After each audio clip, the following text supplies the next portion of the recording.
wa aftiru li ru'yatihi. Berpuasalah kalian ketika kalian melihat hilal, dan berbukalah kalian ketika kalian sudah melihat hilal. Dan kita jawab panggilan Nabi SAW tersebut ketika di beberapa negeri kaum muslimin telah melihat hilal. Seakan-akan kita menjawab panggilan Nabi SAW, wahai Rasul, kami telah melihat itu di negeri Saudi Arabia.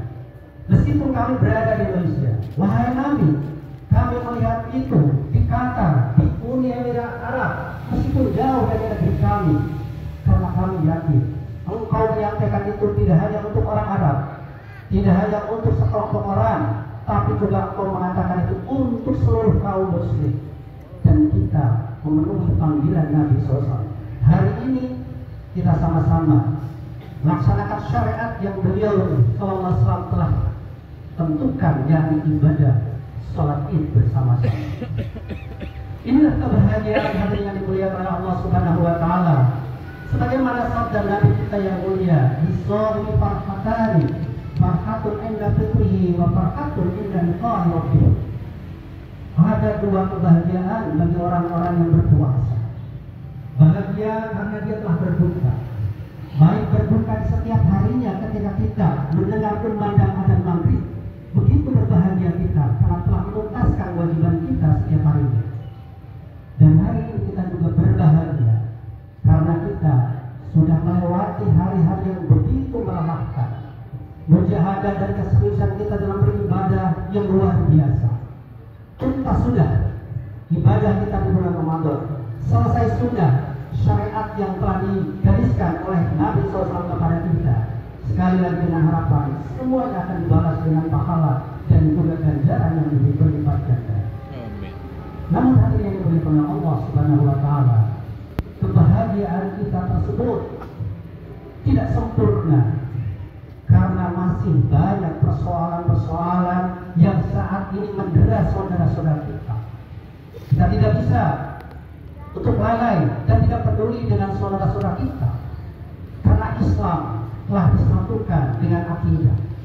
Karena Islam telah menyatukan kita melewati batas-batas teritorial, melewati batas-batas geografis. Selama mereka berakidah Islam, itulah saudara kita. Mari kita lihat bagaimana saudara-saudara kita hari ini. Apakah mereka bisa berlebaran sebagaimana kita saat ini bersuka cita melaksanakan sholat id dengan tenang dan khusyuk? Bagaimana dengan saudara-saudara kita di Palestina yang hampir setiap bulan Ramadan, sebuah tradisi yang sangat buruk dipertontonkan oleh Israel laknatullah alaih, hampir di setiap tahunnya di bulan Ramadan, termasuk di tahun ini, secara membabi buta mereka melakukan penganiayaan, termasuk pembunuhan terhadap saudara-saudara kita sama kaum muslim. Jangankan bisa beribadah secara khusyuk dan tenang seperti kita, hidup mereka setiap hari terancam. Dan itulah yang harus menjadi kepedulian kita saat ini.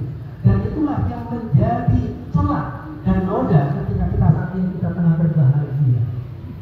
Belum lagi hadirin dimuliakan oleh Allah Subhanahu wa Ta'ala, belahan bumi yang lainnya juga saudara-saudara kita masih belum tuntas melaksanakan keislamannya sebagai seorang muslim. Demikian dia di Myanmar, termasuk dari negeri-negeri yang lainnya, Thailand, Thailand, kaum muslimin masih merasakan bagaimana mereka hidup tidak tenang di dalam suasana yang minoritas. Dan sekali lagi itu saudara-saudara kita, saudara yang Allah mempersatukan kita karena akidah. Andai kita tidak peduli, maka khawatir kita tercerak ataupun mendapatkan apa yang disampaikan oleh Nabi SAW, yang beliau menyampaikan, "Man asbaha walam yaktam bi amril muslimina falyasbiru." Dan siapa yang pada pagi harinya dia tidak pernah berpikir, tidak pernah peduli terhadap kondisi kaum muslimin yang lainnya, maka kata Nabi falyasbiru, orang tersebut bukan bagian dari kaum muslim. Alhamdulillah. Inilah kepedulian kita terhadap saudara-saudara kita yang kita harus berbagi.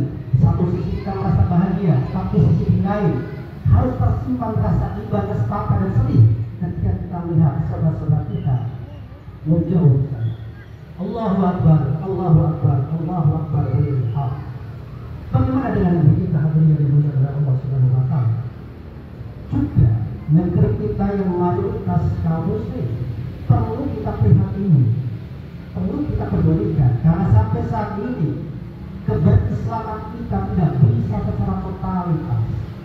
Kita tidak bisa memenuhi panggilan Allah Subhanahu wa taala, ya ayyuhalladzina amanu udkhulu fis-silmi kafah. Wahai orang-orang yang beriman, masuklah kalian ke dalam Islam secara kafah, secara totalitas, semuanya, tidak bisa sepotong-sepotong. Wala tattabi'u khutuwati syaitan. Janganlah kalian mengikuti langkah-langkah syaitan. Hari ini kita hanya bisa mengamalkan firman Allah itu di beberapa perkara-perkara, khususnya dalam masalah ibadah. Lebih dari itu, keberislaman kita termasuk dengan berbagai macam regulasi dan ketentuan.